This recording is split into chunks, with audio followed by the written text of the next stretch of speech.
आप सभी लोगों का हमारे यूट्यूब चैनल पहाड़ी पाठशाला में स्वागत है। तो दोस्तों, कल हम पाषाण काल पढ़ रहे थे। जो प्रागैतिहासिक काल या पाषाण काल था, इसको हमने कल मुख्यतः 3 भागों में विभाजित किया था। पूरा या पूर्व पाषाण काल, मध्य पाषाण काल, नव पाषाण काल। उसके बाद जो पूरा या पूर्व पाषाण काल है, इसको भी हमने 3 भाग में बांटा था। निम्न पुरापाषाण काल, मध्य पुरापाषाण काल, उच्च पुरापाषाण काल। इसी के एक भाग निम्न पुरापाषाण काल को हम कल पढ़ रहे थे और हम जो सोहन घाटी थी यहाँ तक अपना कवर कर चुके थे। तो आज उससे आगे को हम देखेंगे। और उससे पहले मैं आप लोगों को बता दूं, प्रागैतिहासिक काल इतिहास को मुख्यतः 3 कालखंड में बांटा गया है। प्रागैतिहासिक काल, आद्र ऐतिहासिक काल और ऐतिहासिक काल। प्रागैतिहासिक काल उस काल को कहते हैं जिस काल में हमें कोई लिपि के साक्ष्य ही नहीं मिले। और आद्र ऐतिहासिक काल उस काल को कहते हैं जिस काल में हमें लिपि के साक्ष्य तो मिले लेकिन उन्हें हम पढ़ नहीं पाए, जैसे कि सिंधु घाटी की सभ्यता। और ऐतिहासिक काल उस काल को कहते हैं जिस काल में हमें लिपि के साक्ष्य मिले और हमने उन्हें पढ़ा। ठीक है, तो ये 3 चीज़ें आप ध्यान में रखना। अब हम अपना आगे को शुरू करते हैं। कल हम जो है सोहन घाटी तक कर चुके थे, आज हम इससे आगे को देखेंगे।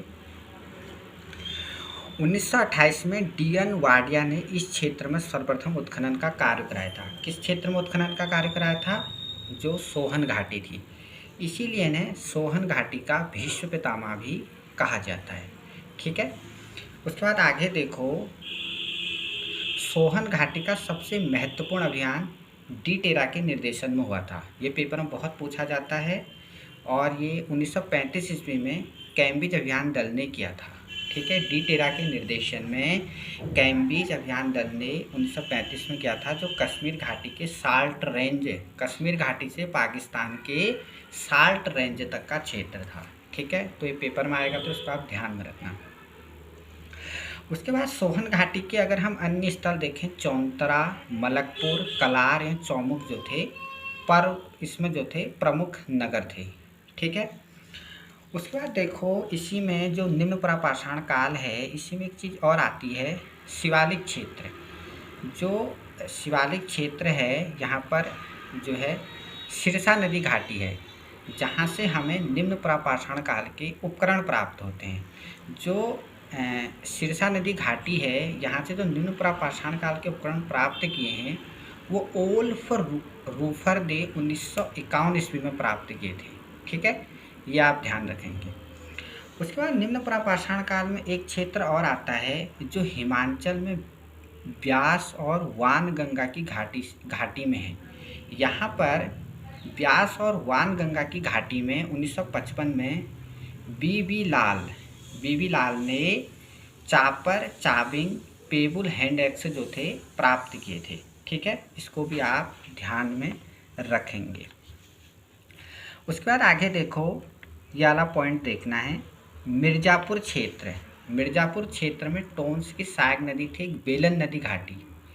बेलन नदी घाटी से पुरापाषाण काल के 44 स्थल प्राप्त हुए हैं। तो ये बहुत ज़्यादा इम्पोर्टेंट क्वेश्चन है कि पुरापाषाण काल के 44 स्थल कहाँ से प्राप्त हुए हैं? तो बेलन नदी घाटी से प्राप्त हुए हैं। और जो ये बेलन घाटी में अनुसंधान का कार्य किया था, वो G.R. शर्मा के नेतृत्व में हुआ था। ठीक है, अब जो ये बेलन घाटी है, यहाँ से हमें निम्न पुरापाषाण काल से लेकर नवपाषाण काल तक के उपकरण एवं पशुओं के जीवाश्म प्राप्त होते हैं। पेपर में अगर क्वेश्चन आएगा, किस स्थल से निम्न पुरापाषाण काल से लेकर पुरापाषाण काल से लेकर नवपाषाण काल तक के उपकरण प्राप्त हुए हैं, तो ये हुए हैं बेलन नदी घाटी, जो कि मिर्ज़ापुर क्षेत्र में पड़ता है। उसके बाद आगे देखो, एक स्थल आता है चौंतरा से मद्रास संस्कृति के हैंडेक्स प्राप्त होते हैं। ठीक है, तो जो चौंतरा है, इसको उत्तर तथा दक्षिण परंपराओं के मिलन स्थल की संज्ञा दी जाती है। उत्तर और दक्षिण की जो सांस्कृतिक परंपराएं थी उनके मिलन स्थल की संज्ञा किस स्थल को दी जाती है, कभी पेपर में क्वेश्चन आएगा तो चौंतरा को दी जाती है। ठीक है। इसके बाद हमारा अगला पॉइंट है और ये बहुत ज़्यादा इम्पोर्टेंट है। मध्य प्रदेश में नर्मदा घाटी के हथनौरा ग्राम से निम्न प्रापाषाण काल का प्रथम मानव कपाल जो थे अरुण सोनकिया ने 1982 में प्राप्त किया था। और जो ये हथनौरा है नर्मदा घाटी, यहाँ से बहुत बार क्वेश्चन आता है क्योंकि ये भारत में प्राप्त होने वाला मानव अवशेष का सर्वप्रथम साक्ष्य था। तो ये पूछा जाता है पेपर में कि जो कपाल है, मानव कपाल हमें भारत में कहाँ से मिलता है, नर्मदा घाटी या नीलगिरी पर्वत करके ऐसे ऑप्शन आते हैं वहाँ पर। तो आपको ध्यान रखना है ये नर्मदा घाटी में मिलता है, तो ध्यान रखना हथनौरा नामक स्थान से। और इसकी खोज किसने की है, अरुण सोनकिया नामक व्यक्ति ने 1982 में की थी। ठीक है। तो निम्न प्रापाषाण काल यहीं पर हमारा समाप्त होता है। अब हम पढ़ेंगे मध्य प्रापाषाण काल जो कि 8000 वर्ष ईसा पूर्व से तक हमारा चलता है। अब जो हमारा मध्य प्रापाषाण काल है इसके बारे में सर्वप्रथम 1956 में HD संकालिया ने प्रवरा नदी घाटी से ये उपकरण प्राप्त करे। किस काल के उपकरण प्राप्त करे, मध्य प्रापाषाण काल। मध्य प्रापाषाण काल के उपकरण सर्वप्रथम 1956 में जो है HD संकालिया ने प्रवरा नदी घाटी से प्राप्त किए। ठीक है। अब जो मध्य प्रापाषाण काल था यहाँ पर क्या था, औजारों के स्वरूप में परिवर्तन इस काल की विशिष्टता थी। ठीक है। यहाँ पर क्या हुआ, जो हम निम्न प्रापाषाण काल पढ़े थे वहाँ पर मानव ने क्वार्जाइट पत्थरों का एक प्रयोग किया था हथियार बनाने में। लेकिन यहाँ पर क्वार्जाइट पत्थरों की जगह पर जैस्पर, फ्लिंट एवं चट आदि पत्थरों एवं फलकों की सहायता से अपने औजारों को अधिक पैना, सुडौल एवं उपयोगी बनाया। ठीक है। फलकों की अधिकता के कारण मध्य प्रापाषाण काल को फलक संस्कृति की संज्ञा भी दी जाती है। ठीक है। तो जो फलकों की अधिकता के कारण मैंने आपको पढ़ाया, मध्य प्रापाषाण काल को फलक संस्कृति की संज्ञा भी प्रदान की जाती है। ये किसने की है, ये यूकेएसएससी में ये क्वेश्चन तो आ चुका है और HD संकालिया ने ये दिया था। ठीक है। आगे लिखो। इसी प्रकार के उपकरण पश्चिमी यूरोप में मुस्तूरियन संस्कृति में भी प्रयोग किए जाते थे। जो भारत में मध्य प्रापाषाण काल के उपकरण मिले हैं, इसी प्रकार के जो उपकरण थे वो पश्चिमी यूरोप में मुस्तूरियन संस्कृति में भी प्रयोग किए जाते थे। इसीलिए इन्हीं उपकरणों को मुस्तूरियन संस्कृति की संज्ञा भी दी जाती है। कभी पेपर में क्वेश्चन बन सकता है, मुस्तूरियन संस्कृति की संज्ञा किन उपकरणों को दी जाती है, तो ये मध्य प्रापाषाण काल के उपकरणों को दी जाती है। ठीक है। आगे देखो, इस काल में भी मानव भोजन संग्राहकी था, किंतु वह गुफाओं में वास करने लग गया था। गुफाओं में जो था निवास करने लग गया था, लेकिन वह भोजक संग्राहकी था। इतना जो है हमें मध्य प्रापाषाण काल के बारे में याद रखना है। उच्च पुरापाषाण काल। अब हम पढ़ेंगे उच्च प्रापाषाण काल।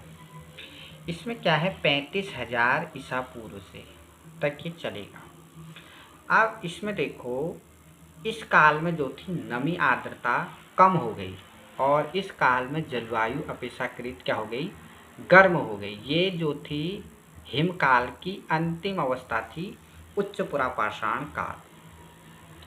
अब उच्च प्रापाषाण काल की दो प्रमुख विशेषताएं थी।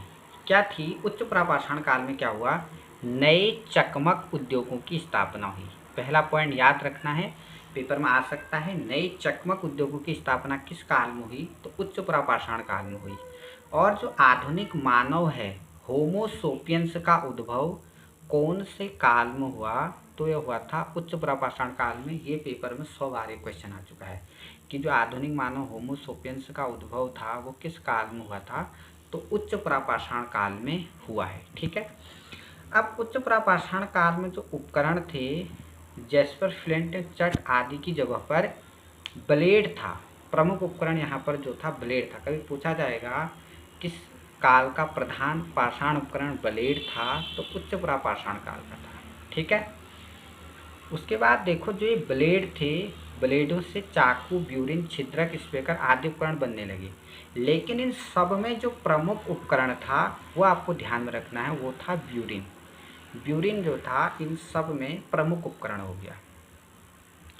उसके बाद देखो इसको बहुत ज़्यादा इंपॉर्टेंट कर लेना है, पेपर में बहुत बार आ चुका है। मिर्ज़ापुर क्षेत्र के बेलन घाटी में स्थित लोहदा नाले से उच्च पुरापाषाण काल की अस्थि निर्मित मात्र देवी की एक प्रतिमा प्राप्त हुई है, जो भारत में मिली हुई सबसे प्राचीन मात्र देवी की प्रतिमा है और पेपर में बहुत बार क्वेश्चन आ चुका है। ठीक है, कहाँ से मिली है? लोहदा नाले से। ठीक है, बेलन घाटी में। उसके बाद देखो भीमबेटका। भीमबेटका किसके लिए प्रसिद्ध है? प्राचीन शैल चित्रों के लिए प्रसिद्ध है। और ये भीमबेटका पड़ती कहाँ है? मध्य प्रदेश में पड़ती है, जो प्रागैतिहासिक चित्रकला का श्रेष्ठ उदाहरण प्रस्तुत करती है। जिस प्रकार से उत्तराखंड में लाखों गुफा करती है इस चित्रकला का श्रेष्ठ उदाहरण, उसी प्रकार से पूरे भारत के संदर्भ में ये करती है भीमबेटका। ठीक है, शैला सेवन के लिए प्रसिद्ध है। अब जो हमारी भीमबेटका गुफा है, यहाँ से हमें उच्च पुरापाषाण काल एवं मध्य पाषाण काल में निर्मित हुए चित्र प्राप्त होते हैं। ठीक है, इस गुफा में जो प्राप्त चित्र हैं ये पेपर में क्वेश्चन आ चुका है, तो आप लोग जरा ध्यान में रखना। उच्च पुरापाषाण काल एवं मध्य पुरापाषाण काल में निर्मित हुए हैं। और जो हमारी भीमबेटका की गुफा है, इस गुफा की खोज 1958 में विष्णु श्रीधर वाकड़कर महोदय ने की थी। ये पॉइंट भी आपको ध्यान रखना है। अब देखो आगे हम पढ़ेंगे मध्य पाषाण काल 1200 वर्ष ईसा पूर्व तक। देखो जो मध्य पाषाण काल है, इस काल को पुरापाषाण काल एवं नवपाषाण काल के मध्य का संक्रमण काल माना जाता है। किस काल को पुरापाषाण काल एवं नवपाषाण काल के मध्य संक्रमण काल माना जाता है? तो आप लोग उसमें आंसर ध्यान रखेंगे, मध्य पाषाण काल। मध्य पाषाण काल के लिए मेसोलिथिक शब्द का जो प्रयोग था वो सर्वप्रथम हार्डर बेस्टोक ने 1866 ईस्वी में किया था। ठीक है, ये आप लोग थोड़ी ध्यान में रखना। भारत में मध्य पाषाण काल की जानकारी जो थी सर्वप्रथम 1867 में C.L. कार्लाइल ने विंध्य क्षेत्र से लघु पाषाण उपकरणों की खोज के द्वारा किया था। तो भारत में मध्य पाषाण काल की जानकारी सर्वप्रथम किसने दी? 1867 में एक व्यक्ति थे, C.L. कार्लाइल ने जो थी दी थी। ये भी आप थोड़ी ध्यान में रखना।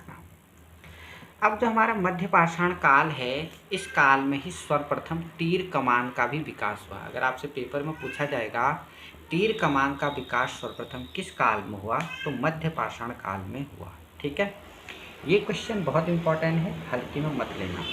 भारत में मानव अस्थि पंजर सर्वप्रथम किस काल से प्राप्त होता है?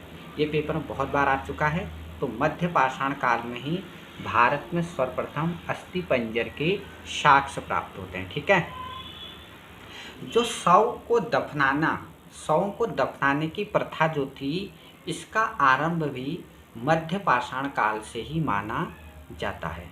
ठीक है, आगे देखो इस पॉइंट को इंपॉर्टेंट कर लेना। राजस्थान के भीलवाड़ा जिले में स्थित बागोर भारत का सबसे बड़ा मध्य पाषाणिक स्थल है।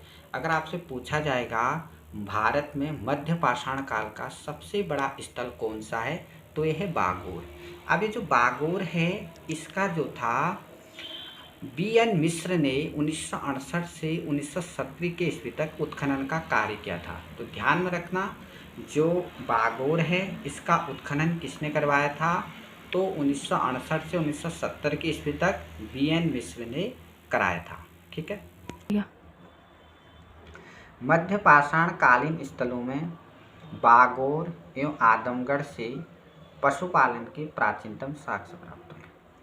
देखो यहाँ से क्वेश्चन क्या आता है, हम क्वेश्चन देखेंगे। सबसे पहले जो भारत में पशुपालन का प्रारंभ कौन से काल में हुआ, पेपर में पूछा जाता है, तो मध्य पाषाण काल में भारत में पशुपालन का प्रारंभ हुआ। अब जो है किन स्थलों से हमें पशुपालन के साक्ष्य प्राप्त होते हैं पेपर में, ये बहुत इंपॉर्टेंट क्वेश्चन है जो नए बच्चे हैं ध्यान में रखना।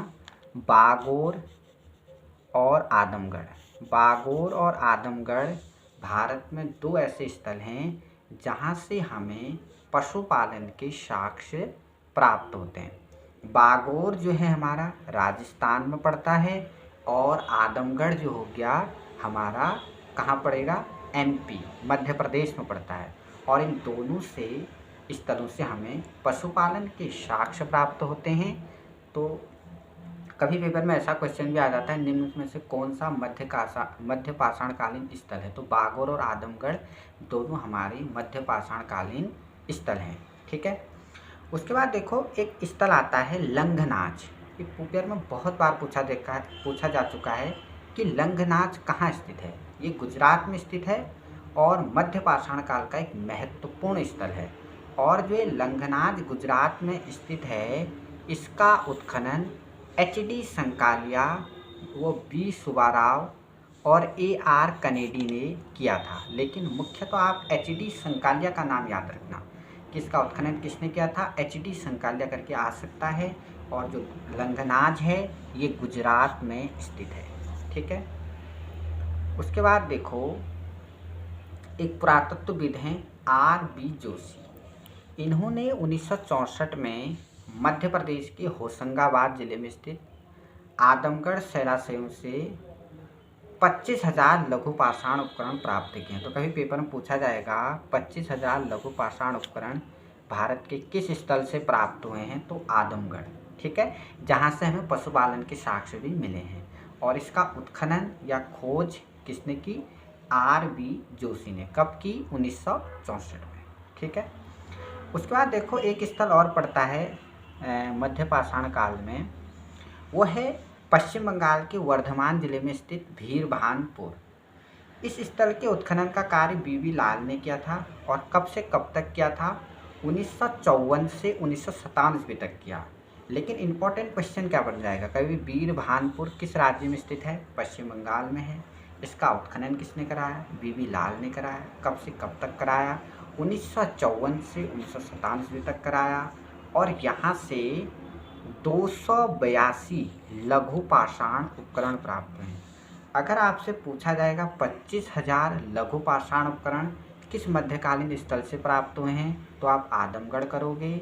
अगर आपसे पूछा जाएगा 282 लघु पाषाण उपकरण कहाँ से प्राप्त हुए हैं, तो भीरभानपुर पश्चिम बंगाल से हमें प्राप्त होते हैं। ठीक। उत्तर प्रदेश का विंध्य तथा ऊपरी मध्य गंगा घाटी वाला क्षेत्र मध्य पाषाण काल के उपकरणों के लिए समृद्धशाली क्षेत्र है। ठीक है। अब देखो इसमें आता क्या क्या है, थोड़ी हम इसको देख लेते हैं। एक पड़ता है विंध्य क्षेत्र। विंध्य क्षेत्र के अंतर्गत वाराणसी जिले की चकिया तहसील, मिर्ज़ापुर जिला, प्रयागराज की मेजा, करहजा, 12 तहसीलें के साथ बुंदेलखंड क्षेत्र को भी शामिल किया जाता है। ठीक है। उसके बाद देखो मिर्ज़ापुर जिले के मोरहना पहाड़, बगहीखोर, लेहखिया एवं प्रयागराज के मेजा तहसील, चौपानी मांडो नामक स्थलों का उत्खनन का कार्य जो था 1962 से 1980 ईस्वी के बीच इलाहाबाद विश्वविद्यालय के प्राचीन इतिहास विभाग ने कराया था। तो ध्यान में रखना, उतना इम्पोर्टेंट है नहीं, लेकिन कभी पूछा जा सकता है तो ध्यान रखना। ठीक है। उसके बाद आगे देखो मध्य पाषाण काल के विशिष्ट औजार सूक्ष्म पाषाण पत्थर के बहुत छोटे औजार थे। ये पूछा जाता है सूक्ष्म पाषाण से बने औजार किस काल की मुख्य विशेषता है, ये पेपर में आ चुका है, तो ध्यान में रखना मध्य पाषाण काल। उसके बाद इसमें आगे देखिए मध्य पाषाण कालीन महदाह, प्रतापगढ़ उत्तर प्रदेश, बहुत ज़्यादा इम्पोर्टेंट है। जो महदाह है यहाँ से हड्डी एवं सींग से निर्मित उपकरण प्राप्त हैं। पूछा जाएगा हड्डी एवं सींग से निर्मित उपकरण किस स्थल से प्राप्त हुए हैं, ये पेपर में आता है, तो ध्यान में रखना महदाह। और पड़ता कहाँ है, प्रतापगढ़ जिले के प्रतापगढ़ जिला उत्तर प्रदेश में पड़ता है। और ध्यान में रखना, हड्डियों सींग से निर्मित यहाँ पर हमें उपकरण प्राप्त होते हैं। जी.आर. शर्मा ने महदहा के 3 क्षेत्रों का उल्लेख किया है। जो महदहा है, जहाँ से हमें हड्डियों सींग से निर्मित उपकरण प्राप्त हुए हैं, यहाँ के 3 क्षेत्रों का उल्लेख किया है, जो झील क्षेत्र, बूचड़खाना संकुल क्षेत्र एवं कब्रिस्तान निवास क्षेत्र में बटा हुआ था। ठीक है, तो ध्यान रखना किसने किया था महदहा के 3 क्षेत्रों का उल्लेख, तो ये क्या था, जी.आर. शर्मा ने। आगे देखो दमदमा। दमदमा किस काल का स्थल है, तो मध्य पाषाण काल का है। और यहाँ पर उत्खनन के फलस्वरूप पश्चिमी तथा मध्यवर्ती क्षेत्रों से कुल मिलाकर 41 मानव समाधान हमें ज्ञात हुए हैं। कहाँ से हुए हैं, दमदमा से। ठीक है, उसके बाद यूपी पीसीएस में पिछली बार क्वेश्चन आया था कि कहाँ से 17 नर कंकाल प्राप्त होते हैं। तो 17 जो नर कंकाल है वो लेखहिया से हमें कितने नर कंकाल प्राप्त हुए, ऐसा क्वेश्चन आया था। तो ये हुए थे 17 नर कंकाल प्राप्त हुए थे। आगे देखो, मध्य पाषाण कालिक स्थलों में प्रतापगढ़ जिले के सराय, नाहरराय, महदहा तथा दमदमा स्थलों का उत्खनन इलाहाबाद विश्वविद्यालय के प्राचीन इतिहास विभाग के भूतपूर्व अध्यक्ष जी.आर. शर्मा तथा उनके सहयोगियों द्वारा कराया गया था। कभी पेपर में पूछा जाएगा, जो मध्य पाषाण काल के 3 स्थल हैं, सहराय, नाहरराय, महदहा और दमदमा, इन तीनों का उत्खनन किसने कराया था, तो जी.आर. शर्मा ने कराया था। ठीक है, उसके बाद देखो जो महदहा स्थल है, महदहा स्थल की विशेषता और है, जो महदहा स्थल है की खोज शारदा सहायक नहर परियोजना की जौनपुर नहर की शाखा को चौड़ा करने के संदर्भ में हुई थी। मतलब जिस टाइम पर हम जौनपुर नहर को चौड़ा कर रहे थे, जौनपुर नहर की शाखा थी एक शारदा नहर, उसको चौड़ा कर रहे थे, तो उस टाइम हमें महदहा स्थल की खोज हुई। इसके चौड़ीकरण के दौरान यहाँ के अधिकांश नर कंकाल कट गए थे। तो पेपर में यही क्वेश्चन आया था, किस नहर की मतलब जो ये नहर थी यहाँ पर, इसको चौड़ा करने के संदर्भ में किस स्थल के नर कंकाल कट गए थे, तो महदहा स्थल के कट गए थे। ठीक है, स्टार्ट। सराय नाहरराय की खोज केसी ओझा ने की। पूछा जाएगा सराय नाहरराय जो मध्यकालीन स्थल है, इसकी खोज किसने की थी, तो केसी ओझा ने की थी। इस स्थल से लघु पाषाण उपकरणों के साथ अस्थि एवं सींग निर्मित उपकरण और मृगशृंग के हल्के आभूषण प्राप्त हुए हैं। ठीक है, और यहीं से हमें 12 समाधान, 8 गर्त चूल्हे भी प्राप्त हुए। अगर पेपर में पूछा जाएगा 12 समाधान और 8 गर्त चूल्हे कहाँ से मिले हैं, तो ये मिले हैं सराय नाहरराय से, जिसकी खोज केसी ओझा ने की थी। और इस स्थल से लघु पाषाण उपकरणों के साथ साथ अस्थि सींग निर्मित उपकरण और मृगशृंग के छल्ले एवं आभूषण प्राप्त हैं। पेपर में बेसिकली ऐसा क्वेश्चन आएगा, किस तरह से लघु पाषाण उपकरण के साथ अस्थि एवं सींग निर्मित उपकरण प्राप्त हुए हैं, तो सराय नाहरराय से हुए हैं। ठीक है, उसके बाद आगे देखो, सराय नाहरराय से मानवीय आक्रमण या युद्ध का महत्वपूर्ण साक्ष्य प्राप्त हुआ है। पूछा जा सकता है किस मध्यकालीन स्थल से मानवीय आक्रमण या युद्ध का महत्वपूर्ण साक्ष्य प्राप्त हुए हैं, तो वो हमें मिले हैं सराय नाहरराय से। ठीक है, यहाँ से कंकाल को शरीर में चुभा हुआ तीर प्राप्त हुआ है। तो कहाँ से कंकाल के शरीर में चुभा हुआ तीर प्राप्त हुआ है, कभी पेपर में आएगा, तो सराय नाहरराय से हुआ है। ठीक है, इतना आपको ध्यान में रखना है। दमदमा से प्राप्त पाषाण उपकरणों में ब्लेड, फलक, ब्यूरिन, छिद्रक, चांदिक आदि हैं। ठीक है, हड्डी एवं सींग से निर्मित आभूषण, सिल एवं हथौड़ा के टुकड़े भी प्राप्त होते हैं। कहाँ से होते हैं, दमदमा से। ठीक है, दमदमा से ये चीज़ें हमें मिल रही हैं। यहाँ के सबसे महत्वपूर्ण अवशेष 41 मानव स्वाधान गर्त चूल्हे मिले हैं। तो पूछा जाएगा कहाँ से, दमदमा से। ठीक है, एक समाधान से 3 मानव कंकाल प्राप्त हैं। मोस्ट इम्पॉर्टेंट कर लेना, पेपर में बहुत बार आ चुका है। किस स्थल से एक समाधान में 3 मानव कंकाल प्राप्त हुए हैं, तो हुए हैं दमदमा से।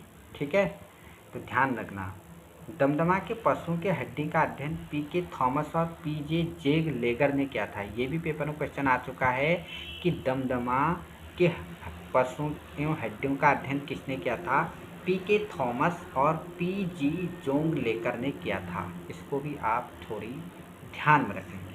ठीक है, उसके बाद जो मध्य पाषाण काल था, इसके अन्य स्थलों में कर्नाटक के बेल्लार जिले में स्थित संगनकल्लू टेरी स्थल, ये टेरी स्थल जो पड़ता है कहाँ पड़ता है? तमिलनाडु के तिरुनेलवेली जिले में पड़ता है। तो संगनकल्लू और टेरी स्थल ये दोनों मध्य पाषाणिक स्थल है जहाँ से हमें लघु पाषाण उपकरण प्राप्त होते हैं। तो थोड़ी ध्यान में रखना, जो चीज़ें मैंने यहाँ पर बताई हैं मध्य पाषाण काल में, इनको बहुत अच्छे से ध्यान में रखना। यहाँ से बार बार क्वेश्चन आते हैं। जो ये 3 मानव कंकाल प्राप्त हैं, कहाँ से प्राप्त हैं, किस स्थल से, ये पेपर में बहुत बार क्वेश्चन आ चुका है, दमदमा वाला। तो इसको अच्छा खासा बच्चा गलत कर देता है, तो अच्छे से ध्यान में रखिएगा। देखो, अब हमने मध्य पाषाण काल पढ़ा, अब हम पढ़ेंगे नवपाषाण काल।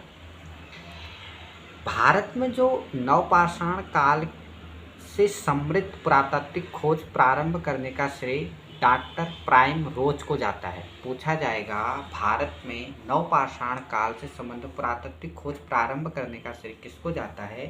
तो डॉक्टर प्राइम रोज को जाता है, जिन्होंने 1842 ईस्वी में कर्नाटक के लिंगसुगुर नामक स्थल से उपकरण खोजे। ठीक है, उतना इम्पोर्टेंट है नहीं, लेकिन हमें पता होना चाहिए। नवपाषाण काल अर्थात इसको नवपाषाण काल जो है, इसके लिए नियोलिथिक शब्द का प्रयोग सर्वप्रथम किसने किया? तो जॉन लुबाक नामक व्यक्ति ने नवपाषाण काल के लिए सर्वप्रथम नियोलिथिक शब्द का प्रयोग किया। और ये किसमें किया? उन्होंने अपनी पुस्तक प्री हिस्टोरिका टाइम्स में किया था। ठीक है, उसके बाद आगे देखो, सर्वप्रथम 1860 में ला मंसूरिये ने इस काल के प्रथम प्रस्तर उपकरण उत्तर प्रदेश की तोंस नदी घाटी में प्राप्त किए। ठीक है, ये पॉइंट भी कभी बन सकता है, तो ध्यान में रखना। मोस्ट इम्पॉर्टेंट क्वेश्चन, कृषि का प्रारंभ किस काल में प्रारंभ हुआ? तो नवपाषाण काल में प्रारंभ हुआ। ठीक है, अब जो नवपाषाण काल था, इसमें एक चीज क्या हुई? इस काल में मानव ने स्थायी जीवन जीना प्रारंभ कर दिया। ठीक है, स्थायी जीवन जीना प्रारंभ कर दिया। और क्या क्या किया उसने? देखो, मृद भांडों का निर्माण किया, मिट्टी के बर्तनों का, चौक का आविष्कार किया, शिल्प उद्योग यहाँ पर लग गए। देखो, इस काल की मुख्य विशेषताएं थी। कभी पेपर में ऐसा क्वेश्चन भी तो आ सकता है, मृद भांडों का निर्माण, चाक का आविष्कार, शिल्प उद्योग, किस काल की मुख्य विशेषताएं थी? तो ये नवपाषाण काल की मुख्य विशेषताएं। ठीक है, उसके बाद देखो, बहुत इंपॉर्टेंट क्वेश्चन है, भारतीय उपमहाद्वीप में इस काल की प्राचीनतम बस्ती पाकिस्तान के बलूचिस्तान में स्थित मेहरगढ़ है। मेहरगढ़ जो है, यहाँ से प्राचीनतम स्थायी मानव जीवन के जो हमें साक्ष्य मिलते हैं निवास करने के। ठीक है, और इसकी तिथि जो है 7000 मान्य है। ठीक है, अब जो हमारा मेहरगढ़ है, मेहरगढ़ से क्वेश्चन ये भी आता है, किस स्थल से नवपाषाण काल में हड़प्पा संस्कृति दोनों के साक्ष्य प्राप्त हुए हैं? ये पेपर में आता है, किस स्थल से नवपाषाण काल एवं हड़प्पा संस्कृति दोनों के साक्ष्य प्राप्त होते हैं? तो मेहरगढ़ से होते हैं। ठीक है, इसको आप ध्यान में रखना। और यहीं से जो एक चीज़ मैंने बताई, ये भी पेपर में क्वेश्चन आ चुका है, प्राचीनतम स्थायी मानव जीवन के साक्ष्य प्राप्त होते हैं, कहाँ से प्राप्त होते हैं? तो मेहरगढ़ से प्राप्त होते हैं। ठीक है, ये भी इम्पोर्टेंट क्वेश्चन है। लेकिन एक फैक्ट है, जो नवीनतम खोज हुई है, वैज्ञानिक खोजें हुए नवीनतम खोज के आधार पर जो कृषि का प्राचीनतम साक्ष्य है, वो संत कबीर नगर उत्तर प्रदेश जिले में स्थित लहुरा देव है। अगर लहुरा देव ऑप्शन में नहीं है, तब आप मेहरगढ़ के साथ जाओगे। ये ध्यान रखना, अब नवीनतम खोजों के आधार पर लहुरा देव हो चुका है। और यहाँ से जो है चावल की कृषि के साक्ष्य 9000 से 8000 ईसा पूर्व तक के प्राप्त हुए हैं। तो इससे प्राचीन है, क्योंकि 7000 तक है, ये 9000 से 8000 है नवीनतम खोजों के आधार पर। अगर जब लहुरा देव ऑप्शन में है, तो लहुरा देव ही मानना है। जब लोहरादेव कभी ऑप्शन में नहीं है तब मेहरगढ़ होगा। ठीक है, इस चीज़ का ध्यान रखना। अब जो मानव था, मानव द्वारा सर्वप्रथम किस अनाज का प्रयोग किया गया? तो जौ का किया था। ठीक है, उसके बाद एक क्वेश्चन बहुत इंपॉर्टेंट है, ये तो हमें कृषि के प्राचीनतम साक्ष्य मिलने हैं लोहरादेव से, लोहरादेव और मेहरगढ़ से। लोहरादेव पहले नंबर पर आए, मेहरगढ़ दूसरे नंबर पर आएगा। और अगर पूछा जाएगा धान के, चावल के साक्ष्य हमें कहाँ से प्राप्त होते हैं, तो इलाहाबाद में स्थित एक कोल्डी हवा है। कोल्डी हवा एकमात्र ऐसा नवपाषाणिक पुरास्थल है। कभी पूछा जाएगा कोल्डी हवा किस काल का स्थल है, तो ये नवपाषाणिक स्थल है, जहाँ से चावल या धान के प्राचीनतम साक्ष्य प्राप्त हुए हैं। तो चावल या धान के प्राचीनतम साक्ष्य कहाँ से प्राप्त हुए हैं? इलाहाबाद में स्थित कोल्डी हवा से हुए हैं। ठीक है, अब जो मिट्टी के बर्तन थे सर्वप्रथम नवपाषाण काल में हमें प्राप्त होते हैं। ठीक है, और इस युग के लोग पत्थर के पालिशदार औजार और हथियारों का प्रयोग करने लगे थे। ठीक है, पालिशदार औजार और हथियारों का प्रयोग किस काल में शुरू हुआ? तो नवपाषाण काल में शुरू हो गया था। अब भारत में जो नवपाषाण काल से प्राप्त अवशेष हैं, इनको हमने मुख्यतः 6 क्षेत्रों में विभाजित किया है। एक तो आता है उत्तरी क्षेत्र, दूसरा आता है मध्य गंगा घाटी क्षेत्र, तीसरा आता है पूर्वी क्षेत्र, चौथा आता है उत्तरी पश्चिमी क्षेत्र, पांचवा आता है विंध्य क्षेत्र, छठा आता है दक्षिण भारतीय क्षेत्र। इन सभी स्थलों से, इन सभी क्षेत्रों से जो है हमें कुछ न कुछ स्थल प्राप्त होंगे, जिनके बारे में हम यहाँ पर पढ़ेंगे। देखो, सबसे पहले हम पढ़ेंगे उत्तरी क्षेत्र।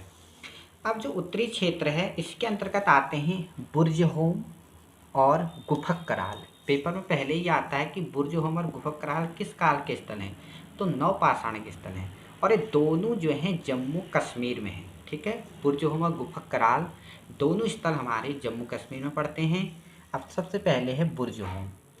बुर्जहोम का उत्खनन का कार्य 1935 में डी टेरा एवं पीटरसन ने किया था। पेपर में पूछा जाता है, तो ये क्वेश्चन बहुत बार पेपर में आ चुका है कि बुर्जहोम का उत्खनन का कार्य किसने किया था? 1935 में ई टेरा और पीटरसन ने जो किया था, ये पेपर में आ चुका है, ध्यान रखना।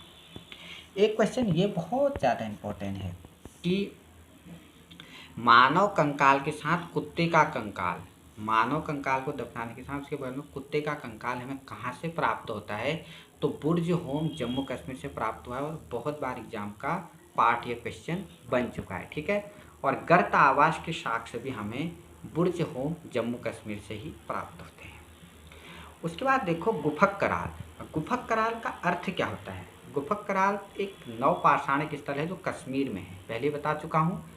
गुफक कराल का जो अर्थ होता है वो होता है कुलाल अर्थात कुम्हार की गुहा।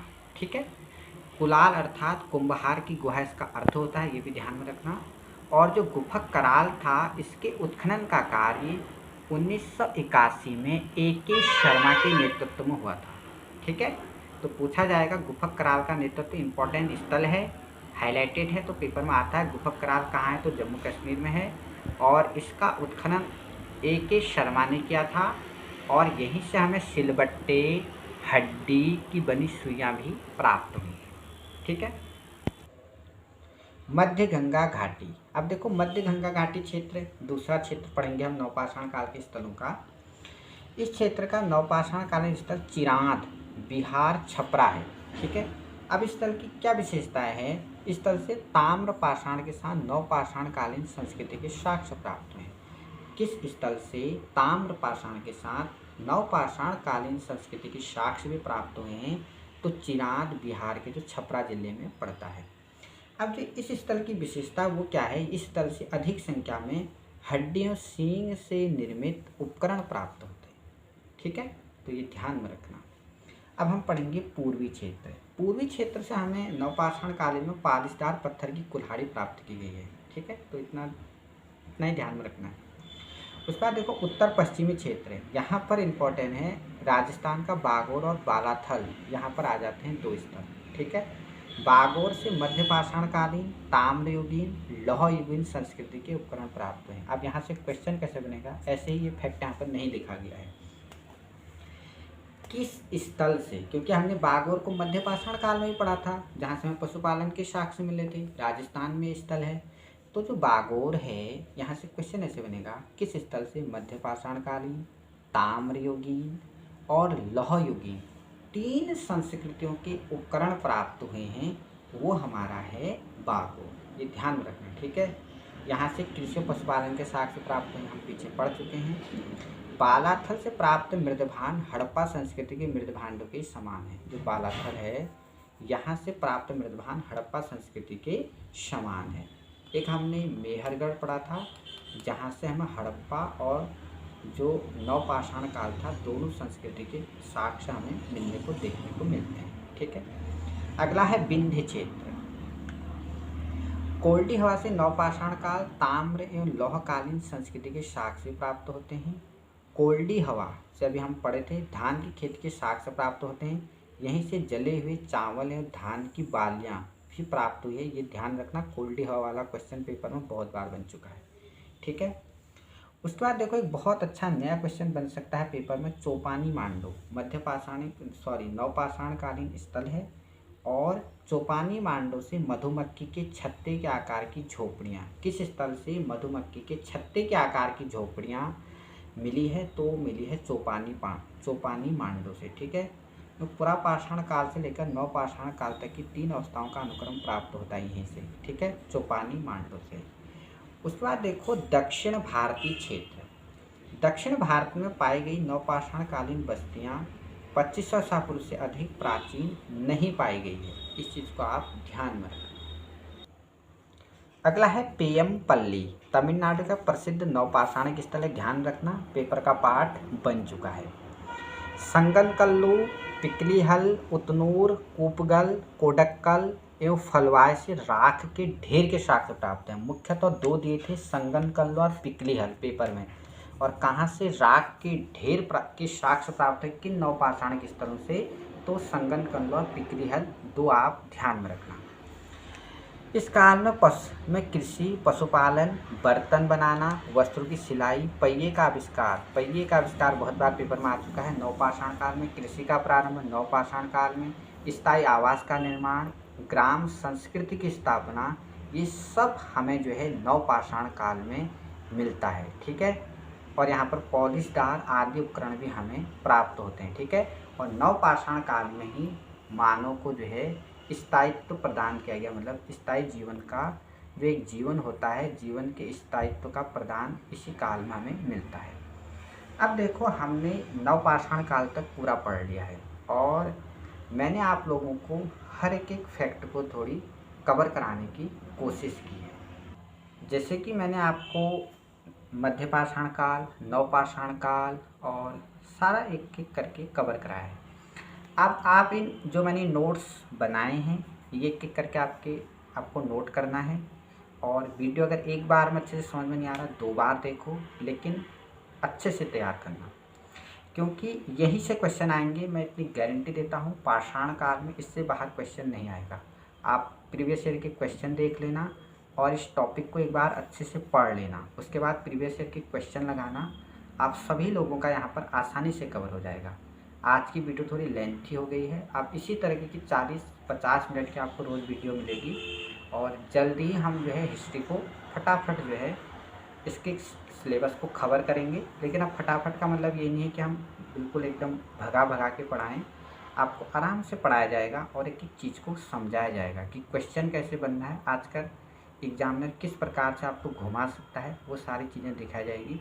अगर जल्दी ही ये चैप्टर ख़त्म हो जाता है, फिर इस चैप्टर के हम आपको ऑप्शनल क्वेश्चन भी देंगे, जिससे कि आप हकीकत देख सको कि हम सही पढ़ा रहे हैं या गलत पढ़ा रहे हैं। और बाकी आप इन क्वेश्चनों को लगाओ, इसके क्वेश्चन जो आपको किसी प्रीवियस ईयर के पेपर में मिलेंगे उनसे सॉल्व करना। और बाकी मिलते हैं अपने नए वीडियो में। तो चैनल को ज़रूर यार अपने दोस्तों को भी शेयर कर देना। बहुत मेहनत लगती है वीडियो बनाने में, कम से कम ये वीडियो आपको 40 मिनट की यहाँ पर मिल जा रही है, लेकिन इसके पीछे पूरे दिन की मेहनत है। पहले बुक से नोट्स बनाने पड़ते हैं, फिर वीडियो बनानी पड़ती है, फिर अपलोड होती है, तो बहुत सारा टाइम हमारा भी वेस्ट होता है। तो हमें कुछ नहीं है, आपको फ्री में सब कुछ मिल रहा है। तो एक लाइक, शेयर, सब्सक्राइब और थोड़ी अपने दोस्तों तक ज़रूर वीडियो को पहुंचाने की कोशिश